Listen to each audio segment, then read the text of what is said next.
I've played a lot of games in my time, and there's a lot that games can offer you in terms of narrative and overall entertainment value.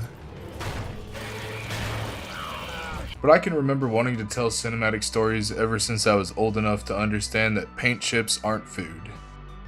I've had a healthy love of cinema for decades, and I'd often spend time listening to songs that would give me visual ideas that would lead to gripping tales, or craft a story in my head from the blank-faced character I'm playing in a game. I create stories behind things I experience everywhere, and I've always wanted to bring some of my very best ideas to life for as long as I can remember, but I always end up writing off the possibility as something I'd just never get to do because of the sheer amount of money and people needed for the process. 2020 rolls in, and I start playing a game called Star Citizen. There were a lot of complaints about the game for its numerous flaws and functionality, but what it lacked in effectiveness, it made up for in stunning environments and unparalleled visuals. I must have spent hours just sitting and staring at different parts of the game and picturing all the stories that could take place within its setting. And it was also one of the few games I knew of that had a fully controllable cinematic camera. It had limits, of course, but all these ingredients gave me the motivation to start practicing my craft.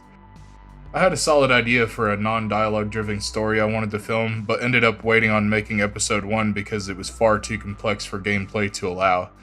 So I posted the second episode, and although I wasn't fully satisfied with the end product, I had fun making it with my friends. Brush my hair, undress me everywhere. Imagination, life is your creation. And I still got to tell a visual story in the process, so I kept going.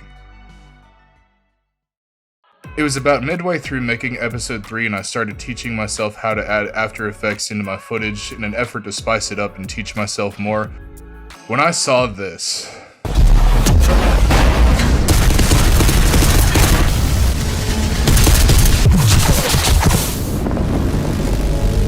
In any other moment, Astartes would have been just a feast for the senses and nothing more, until Nico from Corridor Cruise said, "The crazy thing about Astartes is it's basically one dude."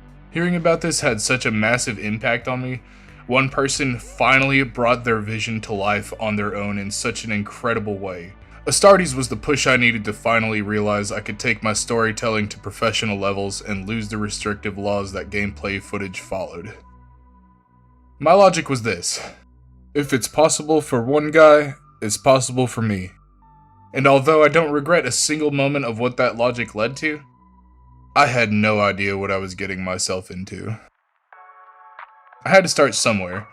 Old forums on Reddit were saying Astartes used 3ds Max, and I wanted to start on the right foundation, so I went to their website. $1,700? For just a year? What? So I started running tests with Blender just to see if it was even possible with the hardware that I had, or if I needed some kind of specialized equipment.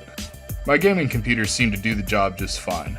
The first month was an avalanche of tests and screw-ups, and the process ended up teaching me what OBJs and FBXs were, how to move objects and cameras, the basics of texturing, introduced me to some fantastic learning sources, gave me the first taste of how to make my own models, and showed me how horrific a model cleanup process can be if you have no idea what you're doing. Oh god, the mistakes! I was watching Corridor Crew on a regular basis at this point, adding other sources of learning along the way and absorbing as much as I possibly could. Months of learning CG and storytelling techniques and software, and I started feeling like I was beginning to grasp everything. The VFX side was slow progress, as there was hundreds of different techniques CG uses and everything seems to be so counterintuitive. It was around this time that a really good friend of mine started suggesting Unreal Engine for its real-time capture, and at the time it really didn't seem like it was what I needed until Corridor Crew dropped their episode on the Mandalorian's use of Unreal Engine, and I just couldn't ignore it anymore. I was like, you can make that scene in Unreal Engine? Unreal Engine seemed to be like it was the VFX feature, and the sooner I got on that train, the comfier the VFX seat would be for future years. I remember at a point just mentally pausing for a while just to register how far I've pushed myself already. How hard everything seemed and how little I already felt like I knew in the grand scheme of things as it was. And it felt impossible again. Like I was that teenager again for a moment and felt like visual storytelling was just simply out of my reach for the exact same reasons as before. But then I watched Astartes again,